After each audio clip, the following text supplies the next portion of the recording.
ভারতের উত্তরপ্রদেশে এখন বিধানসভার ভোট গ্রহণ হচ্ছে। ভারতীয় জনতা পার্টি বিজেপি শেষ 2 দফার ভোট গ্রহণের আগে নির্বাচন কমিশনের কাছে চিঠি পাঠিয়ে বলেছে, বোরকা পরে যারা ভোট দিতে আসবেন তাদের পরিচয় যেন ভালো করে খতিয়ে দেখা হয়। বোরকা পরে অনেক পুরুষ নাকি ভোট দিয়ে যাচ্ছেন, এরকম খবর পেয়েছেন তারা। বিজেপির এই দাবিতে মুসলিম সমাজ ক্ষুব্ধ হয়ে বলেছে, এটা তাদের অসুস্থ মানসিকতার পরিচয় আর ধর্মের ভিত্তিতে ভোট মেরুকরণের প্রচেষ্টা। উত্তরপ্রদেশ বিধানসভা নির্বাচনের জন্য আজ 6ষ্ঠ দফার ভোট গ্রহণ শেষ হয়েছে।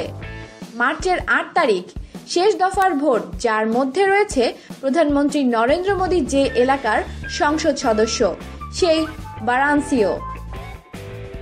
শেষ 2 দফার এই 89টি আসনে ভোটের ঠিক আগেই ভারতীয় জনতা পার্টি নির্বাচন কমিশনের কাছে দাবি জানিয়েছে যে বোরকা পরে ভোট দিতে আসবেন যারা, তাদের পরিচয় ভালো করে খতিয়ে দেখা হোক।